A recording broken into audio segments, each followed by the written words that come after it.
Well, second live event, and I'm super excited because this time I made it easier for myself.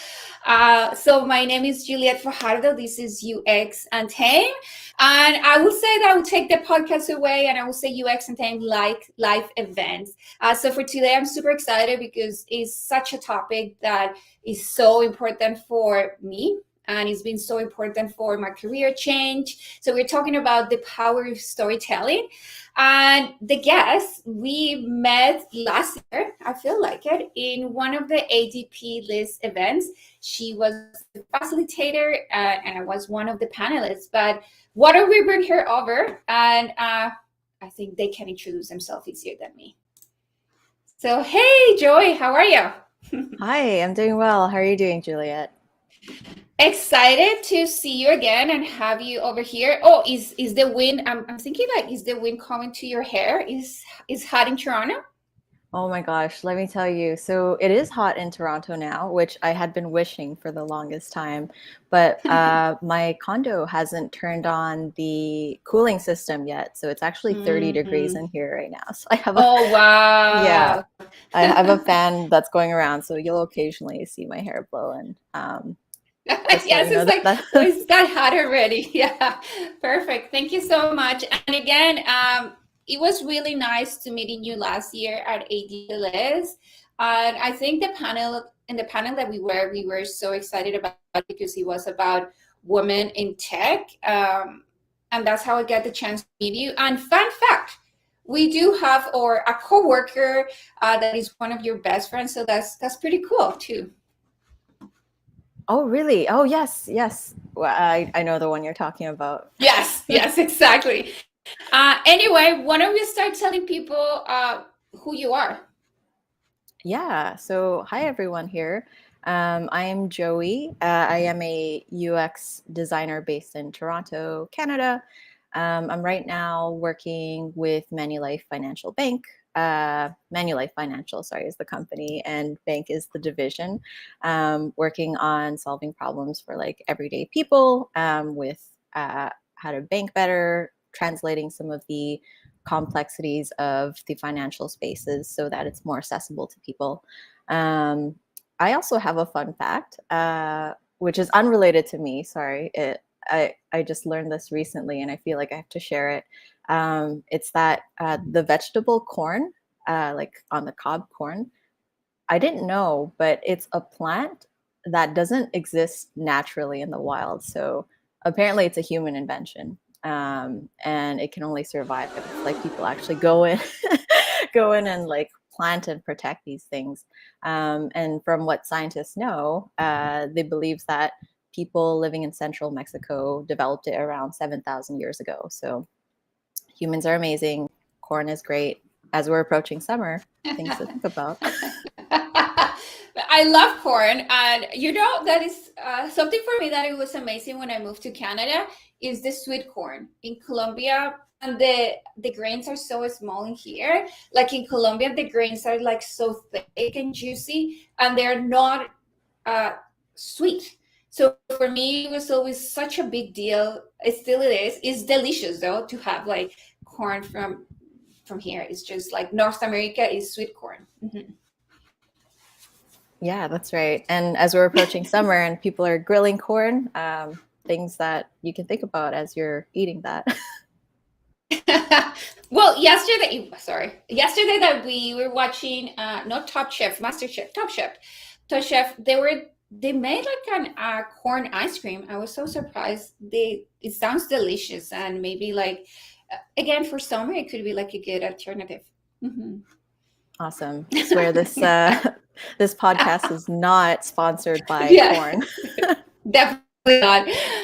Okay, but let's start with what we came for. That is the storytelling. And I was googling about what is storytelling. So storytelling is the vivid description of ideas, belief, and personal experience, and live lesson through stories of narrative that evoke powerful emotions and insights.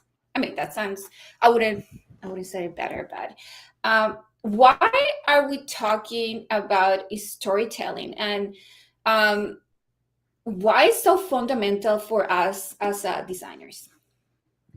Yeah, so storytelling, I would say, is fundamental for actually anyone. And it's such a simple tool. We learn stories from when we're little kids, and kind of somewhere along the road, maybe we don't get to hear stories in the traditional sense as often as we do when we were little.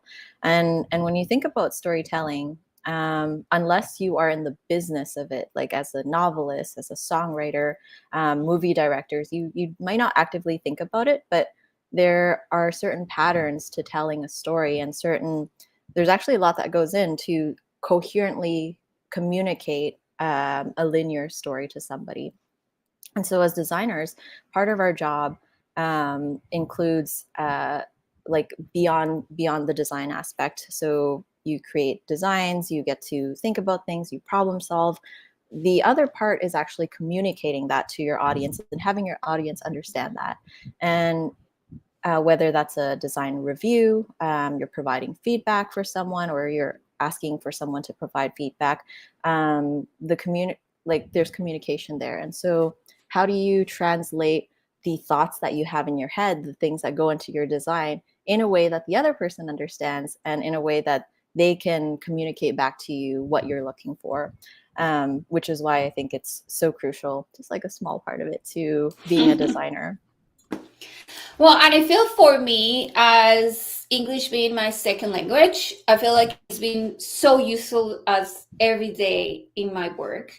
Because sometimes, definitely, I don't have the technical uh, slangs to talk about. But if I compose a good story and I use different elements to communicate, in this case, let's say with some developers or some stakeholders that they don't know about the product, they start understanding and getting empathize a little bit with what I'm doing and what we do and everything. So for me, I think it's been so powerful as a new designer on how to use storytelling for my day-to-day life. Yeah, for sure. And I wanted to touch a little bit on that too, Juliet. You mentioned, like with storytelling, sometimes the people that you work with um, aren't speaking in the same language as you. So, or simply put, like English aside as like a second language, that's already hard to communicate things with. But like designer versus developer, or business folks, or people who use different language in different spaces, they're the way that you want to communicate, there's it's a craft, right, to be able to simplify things, talk in a human manner, and get the person to fully understand what you're saying. So yeah, I totally get that. And I don't know if you have any stories from like any mishaps in communication. Has happened to me all the time. You just get better along the days, but I'd love to hear that from you too. Well, I wanted to say, touching what you like, it's not that you born or you just are so good at storytelling. And I think if you see someone that is good at storytelling, they've been practicing for a while. So for me, I do a lot of presentation at work, like screen reviews. And I remember one of the developers said, "Oh, you are so good at it." It's like, you should see all the notes that I have, and I have practiced this many times, and I have back and forward to be clear and put emotion into what I'm saying. Because even though if I have notes, I if I practice long enough, then it's like a second nature what I'm saying, and then I can can be more natural when I'm telling, like in a presentation or in that way. But it's not easy, and it's just you just need practice. Uh, what about if you tell us about one of those misunderstandings and how did you fix it?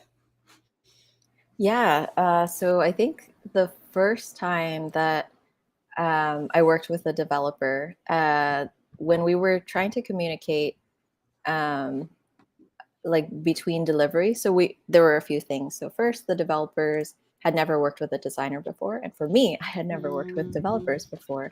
And so when we were referring to the UI, so user interface, for me, I was talking about my mockups. I was talking about the things that I had designed.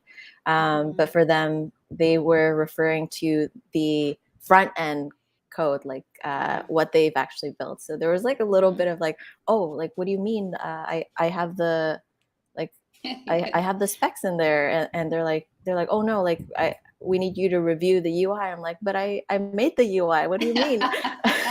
And Yeah. so there was just like a little bit of like back and forth before we like sat down. We're like, okay, so UI to you means this, and Mhm. UI to me means this, and then just like what was lost in translation like is pieced together from there. Then that's an important part of that storytelling. Who are you talking with? And how do you know when to change different words, or change the language, or be more descriptive about what you're saying? And I think that's, again, practice as you keep going, and you can see.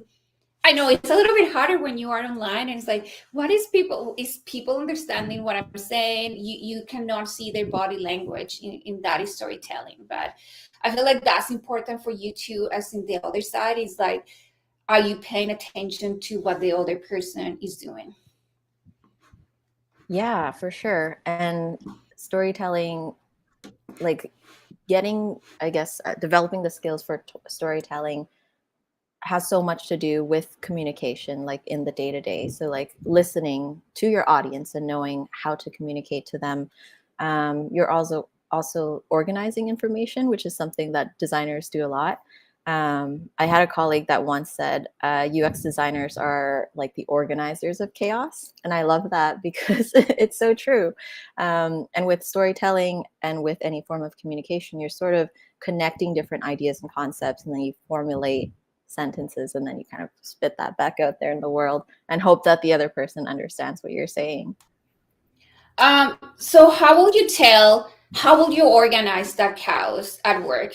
Because honestly, one time, sometimes it's super overwhelming to try to, I don't know, do like a sprint review, and you have all these different concepts, not just from design, but then maybe business is coming in, maybe your, we call it journey owner, but now I know like product owner come in. So you have all these ideas that you have to incorporate into what you're presenting. Like, how do you organize that?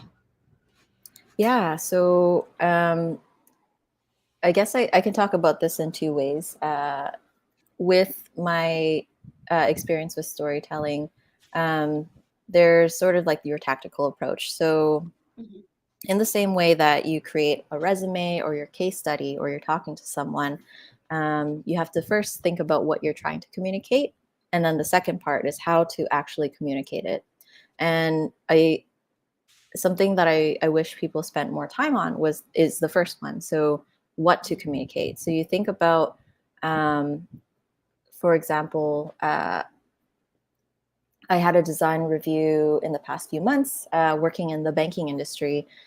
We were focusing on the mortgages section of the site. So Mhm. banks offer mortgages to people who are looking to buy a home. And often in the financial industry, like we have our own lingo and terms. We Mhm. talk about all of these things that with jargon that can get lost in the everyday person. And so when I was setting up these design reviews for the mortgages section, which we were revamping and trying to uh, change in a way that communicates to customers um, what products and services we're offering, I decided to take that same approach with our stakeholders. So I'm like, okay, we got business Mhm. folks, we got salespeople, we got Mhm. um, developers, publishers, we got SEO people. All of these people are speaking different languages. They have their own Mhm. lingo, they have their own things. So I'm like, what is like the one common ground where I can really get these people to understand why we're changing direction with the design and what I'm going to show them. And so I started like with my first slide as think about the last time you purchased a home or Mhm. when Mm. you helped someone buy a home. So like forget Mhm. mortgages, forget Mhm. like all of the complex like rates, like fees, like all of these things. Like let's forget about that. Like did that stress you out buying a home? Like Mhm. think about the process, think about that. And so I use the story of like a common everyday individual or a Mhm. family looking to reach their next milestone in life. And in telling that story, I think it was a lot easier to slide into the designs and be like, okay, so now we're customer focused, we're user focused.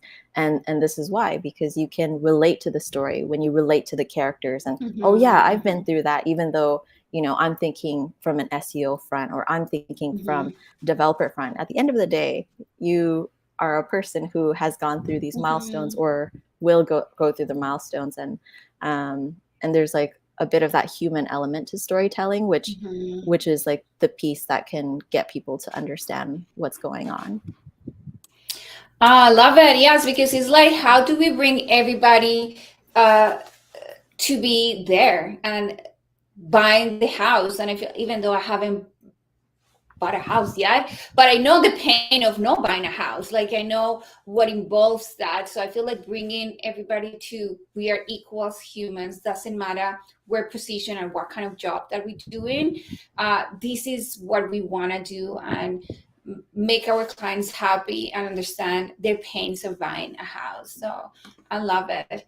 But I think maybe some people, and I think this is what I've been waiting for. I think we went a little bit backwards. We are talking about storytelling at work, but what about storytelling if I'm switching careers, if I'm looking for a job?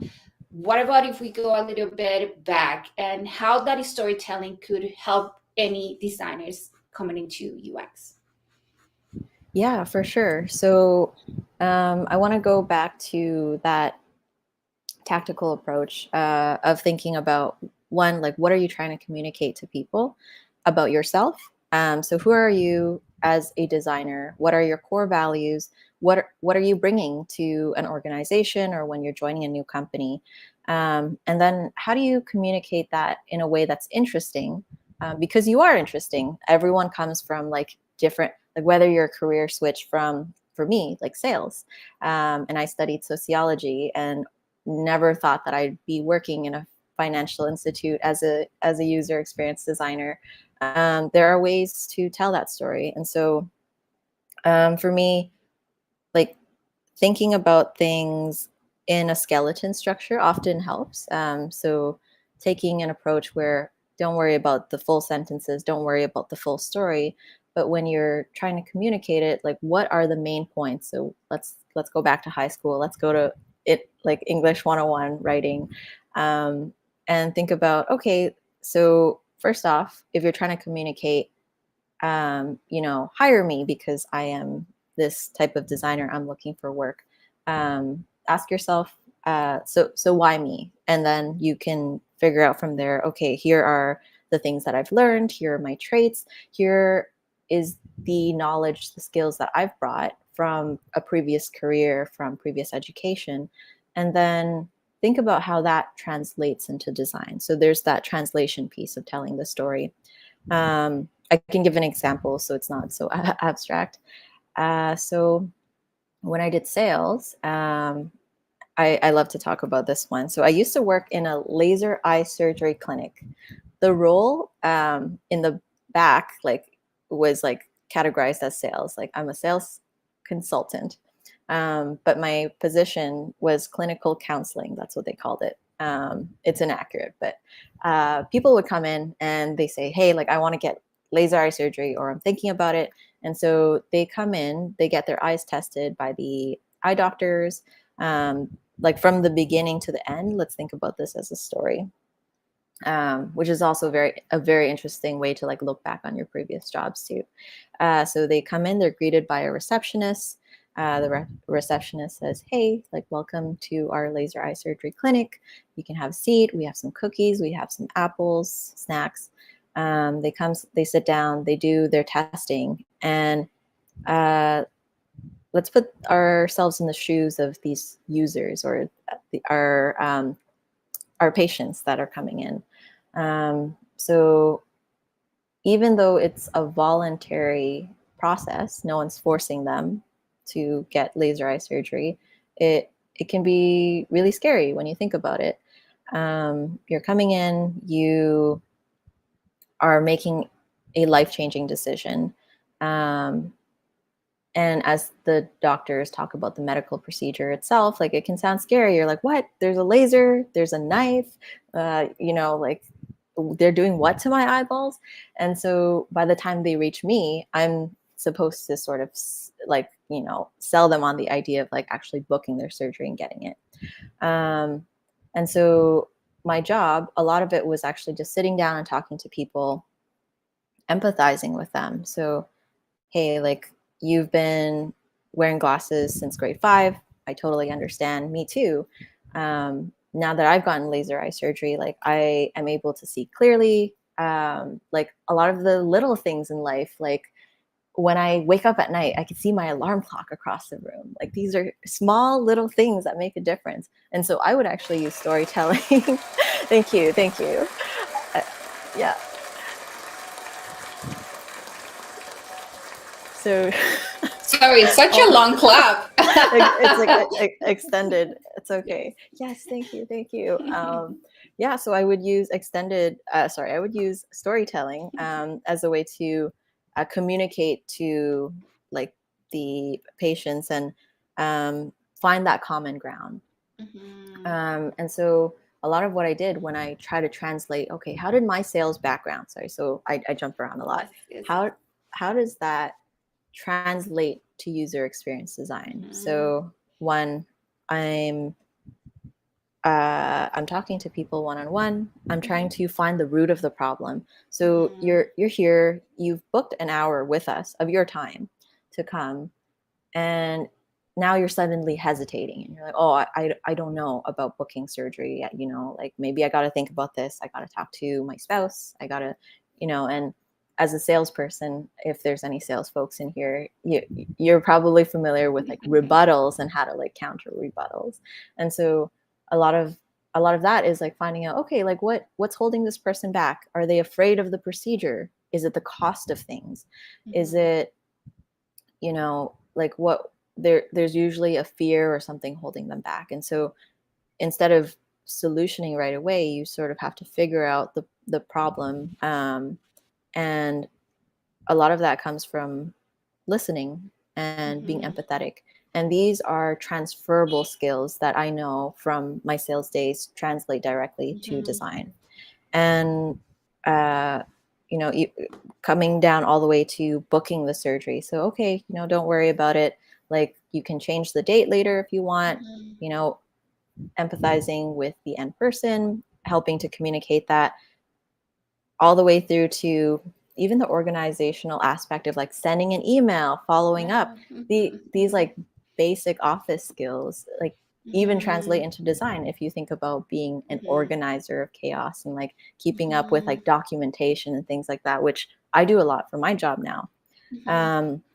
And so things that I tell junior designers or people who are breaking in, when they ask me, like, that's great, sales actually sounds like it translates directly, but I'm an accountant, or I worked in I don't know, like a different field. I can't think of any right now. How do I translate? A chef, yeah. Or a chef, yeah. Like, how do you translate that? And I can give you like a very like, okay, like procedurally, I've done this before. It's an activity where I would gather the job description from my previous work. So my responsibilities, like the day-to-day things. And then I would just paste it inside an open space. So I use Figma, FigJam, and I would put stickies. So daily responsibility, meet daily sales goals, communicate to people one-on-one, blah, blah, blah, all of these things. And then I would put a description. I would look for descriptions of the job that I wanted. So like user experience designer. And then I would pull out those things onto their own stickies. And when you lay it out, you can sometimes, it's easier to make those connections. So you can sometimes see, oh, hey, even though I was, crunching numbers, I was the person who like, organized all of the data and like communicated to our clients and like ensured that I followed up with them like on a date on like enough of a basis. Sorry, I don't know much about accounting, but there are ways definitely to translate it over by finding that common ground. So what are the common traits, the skills that you've developed in your past career, or learning in school, whether that's research, whether that's like communication, a lot of soft skills like presenting, like taking in feedback, all of those things are transferable. You just need to go back to thinking about what are you trying to communicate before the second part. So how to actually communicate it. So once you have that laid out, it becomes a lot easier to craft your story from there, and tell it. And it takes practice. Like you mentioned, Juliet, you just get better and better at it. The more that you write is the first part, and then the more that you speak it out loud. So practicing with other people. When I was looking for my first UX job, I wrote my story. My boot camp counselor was like, okay, you're going to read me this story now. And then I read it to her and she's like, okay, you're cutting it down. It's too long. Okay. And yeah, and getting feedback. And I've done it like with my family members, with friends, and you iterate on that process, just like how you would do with your designs on the job. Love it, because for me, I think that was honestly the magic point, if you can see that it's magic, because honestly, that was practice. I went into different communities or tools that you can go and talk to people, and then you keep talking with different people in different environments that work in so many different places that they don't know what is UX or how you explain that. That's when you start practicing, because you say like, no, if this is a lawyer, if this is like an actress, of whatever it is, you need to start crafting the story based on your audience for them to understand what you're saying. So I feel like it's a lot of just honestly practicing and going for it. And I feel like that point is important, is starting to grab all those skills and what you did in the past and really sitting down and go for it. Because sometimes I was talking with a mentee from ADP List on the weekend, and he's like, I don't think that there's nothing that I can relate from my past experience. And I'm like, did you talk to people? Did you communicate in the team? Yeah, I did. Did you plan meetings and did you facilitate? He said, yeah. So it's okay, you have all of that. So I feel like sometimes you get blind about what is UX design, mostly because I don't know, Figma or like the different frameworks that you use, and you think that that's just design, and then you forget all the baseline that you need to be able to do that. Yeah, that's such a good point, Juliet. And it's not, yeah, it's something I think that we tend to get caught up on, is like, oh, it's not a one-to-one. I didn't do wireframes like for an actual company before. Like I didn't prototype, I didn't do user research, and yeah, just like getting to the basics of, okay, like you did talk to people, you did listen to people's concerns and like figure things out from there. You organized information, you sent emails, like all of these things can tie in for sure. Okay, so I love this, but I think then we're going to go a step more deeper into the storytelling, because I feel for me that was the big tipping point about being noticeable, not as a UX designer, but as my true self in the world, for me changing careers. Yeah. So what is to be a woman of color and queer in tech? Why do we need to bring this in our storytelling? Yeah, so I don't think this is talked about enough, honestly, and yeah, would love this to be open dialogue. But I know that when I first transitioned into this career, there was a certain way that I felt like I needed to portray myself, especially being in, I guess, like in tech, in design less so. There's like more women in design, I find. But moving into tech, my first full-time role was in a government space, like full IT guys. It was me and my small team of like 3 women, and we hopped in, and I'm like, whoa, this is really intimidating. Just I think there's a lot of things thinking like, oh, do I fit in? So a bit of that imposter syndrome. Am I good enough to be here? A lot of these things, like, I have to be proper and, communicate in the same, I guess, language in order to be accepted. So there was a lot of internal things, but there was also a lot of, there was some, not in ill intent, but the three, like me and the two other women entering this tech field, like we've definitely heard like being referred to as the girls, and they're like, oh, the girls are in. And then even this one time, we brought in our like indoor shoes because it was winter in Ottawa, and it's super snowy out there. And then we got comments about us having shoes in here. We're like, wait, everybody brings indoor shoes, but they're like, oh, look, obviously the women have shoes here. And so there's like, there's like weird little microaggression things, but there's also, like I find that the way that I portray myself like has to be very proper, even like typing, being formal, having to be taken seriously. There is a sense that you sort of have to work harder, I think, being a minority in the room of the majority, almost like you have to like prove yourself to be able to sit at the seat at the table. For sure. And I feel like at the same time, this was maybe more how I felt in the past. I will say that I'm really privileged for the work that I have that is really diverse. I feel like maybe we work in different spaces in the government. Maybe my team is really diverse. I will say the majority too is men. But I feel because I work in the immigration side, at least my team is super diverse, and it has a little bit of everything, like a little flavors for everybody, pretty much.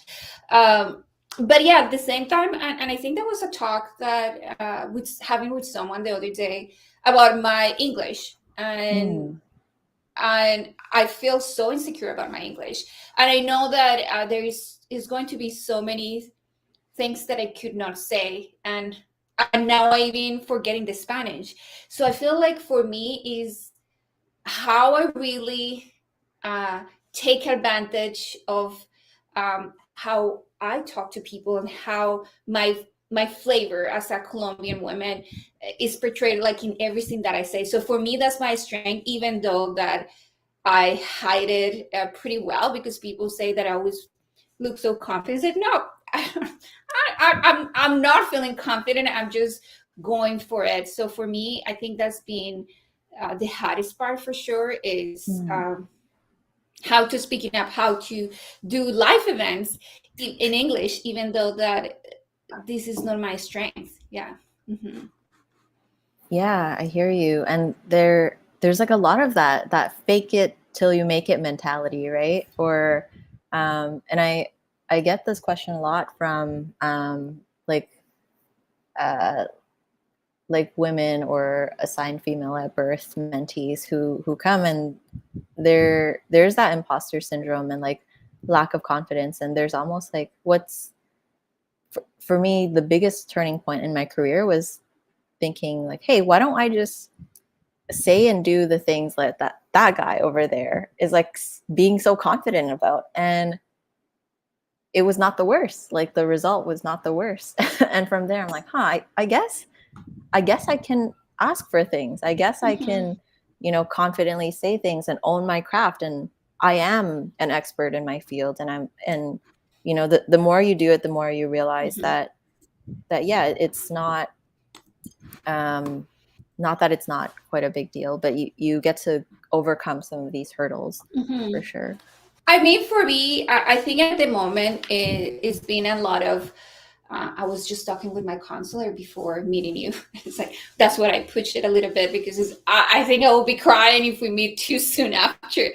But I feel like it's for me to take the moment and really see where my thoughts are going. Is my thoughts really honest to myself, or my thoughts belong to someone else, and that's not what I really believe about me? So I feel like for me at this moment is like, if my thought is like, oh, you are not enough, or no, that was so silly, it's like, Juliet, no, you don't think like that. You don't feel like silly. This is not silly to ask questions, or just go for it. And then when you do it, like you were saying, oh, okay, so it wasn't too bad. So I feel like it's a lot of about training your brain to believe what you believe internally, because sometimes your thoughts are not yours. I think that's for me what is happening too. Mm-hmm. I also wanted to talk about, so your question kind of had two parts. It's like, what's it Yes. like to be a woman of color in tech? And then there's like the queer aspect, which is intersectional, but sometimes the experience is a little bit different. I think so with the queer part, I might not be the best person to speak to this, because in the community, I am someone who is passing, I guess. That's the term, is that I fit right in with the majority, and I'm like quite feminine right now too. And so there are certain things that I can like get away with. But I do have friends, and I do know folks who are very obviously queer. And when I get asked like by mentees who are looking for a job, and it's super competitive right now, especially for junior folks, they're like, like, Joey, I feel like I have to hide myself, or I feel like I have to be a certain way to feel safer to get hired. Like, as much as companies like are like saying, we're like hiring, diverse, we're diversity hiring. Like they're these little check boxes, which also feel to me like not very human, to be like, okay, like, Yes. like, let us know, are you queer? Are you part of like the the alphabet folks? And these are things that like can feel very like through a machine, feel very cold. And so the candidate on the other end does tend to think about that, like, should I even self-report? Should I hide myself? And now that I am deeper into my career, and I am privileged to like have a job and like be in company with people who are accepting of these things, that um, I turn the question back to my mentees when they ask me this, is like, how, like, would you be happy working with people who aren't okay with who you are? Like, this is a like 7-8 hour job, and you'll be seeing these folks every day. And I know I've worked in environments before tech where I have had to hide myself, and like hearing the different comments like on the floor about things that people didn't understand, it does get hard along the way. And so I would like urge people to think like, where do you want to be, and like, what's the type of environment that you want to be in? At the end of the day, you don't, it's not great if you're unhappy, like coming home and coming back and being stressed out. Totally. And I feel like I was talking with this topic with two people in the last week, and one of them is like, I left my past job because I wanted to find a place that loved me the whole way that I am, not just like the designer that I'm showing off for work and I'm doing my best work, but that I can be myself honestly and sincerely every time that I'm vulnerable, every time that I come to work. And that's why she ended up changing to a different job. And today, I was talking with someone for the podcast too, and they were telling me how their transition into to men into women as a trans women, and they're saying how powerful to share their story was, not just for them as a person expressing themselves, but as a more people coming in and behind them and said, okay, it's possible to find a job that really embrace who you are. And they were telling me, to me, the moment that I start showing myself 100%, going to interviews and applying to jobs to organizations, company that really value me in the holistic way that I am, then kind of they're like, I start getting interviews, I start getting jobs, because people really was excited about me. And I think we are so afraid of not getting the job. Of course, we are so afraid of, and I get it, like, you, at the end of the day, you need a job to pay everything, so it's such a hard decision to, do I hire myself and get the job and I get the money, and then I put myself into finding a job that allow me to be myself, or really invest on putting myself out 100% as I am, and maybe getting rejected because of it. Mm-hmm. Yeah, for sure. And I think something that I've been thinking about is like on the flip side of it, like as researchers, as designers, we know how important it is to have, like when you're doing usability testing or interviews, to diversify like the like your research, and make sure that you are getting the margins, and you're targeting different groups. And when you think about it, like it has been proven through studies of, yeah, having a diverse group of people actually working on the products and services, working on developing these things, like asking the right questions, coming in with their perspective of, hey, have we considered like this minority group? Have we considered, and this goes with accessibility too. You know, these are things that like you bring in just by being you, by being like a woman of color with like experiences, like as a Black designer, as like queer in tech. You're bringing in perspectives that, and questions that do address things that other people might not think of, and that is so helpful for the users, for the customers, for the people that you are serving. Yeah, I love it. And I think, I feel like we cover what we just talked about the last question. But as we were talking, we went first, and it's storytelling at work, it's storytelling when I'm networking, and it's storytelling as an individual. So how we put all this together now at the end, like, why then we need to be authentic and be ourselves in storytelling from day one, and how that translate into workspace. Yeah, this is a really big question.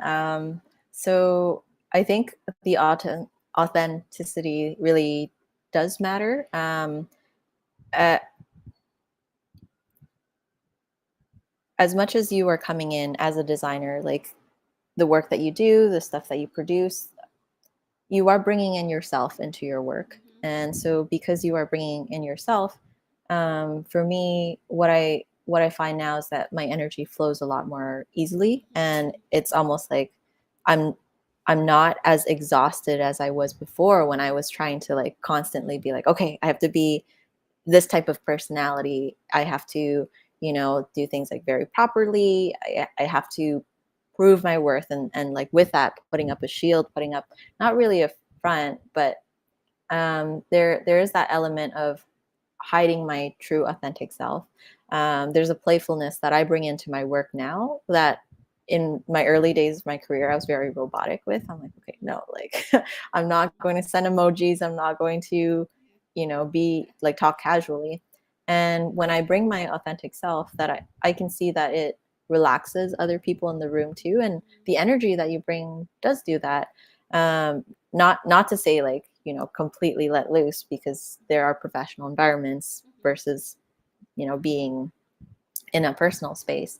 Um, but if we're thinking about human-centered design and designing for the everyday human, then yeah, bring that humanity, that human part of you, and it will show in your work. And I think that energy that you bring in will be appreciated by other people. And only in, I don't know if it sounds super spiritual to say, but like when you give out positive energy, it's like Yeah, it comes back, and people can sense that. definitely. And I love that, and I know that, not that I trick you, but that was, we didn't have that question in our list. But I think that's what it is you honestly are just going to enjoy your time working. You're going to be having a blast. I feel like I do, of course, sometimes work get stressed out, and as any job, but I feel like uh, I don't need to go in this square and trying to be just this Juliet, like particular Juliet, and you are yourself and you bring everything to every day and every second. So why not to do it at work?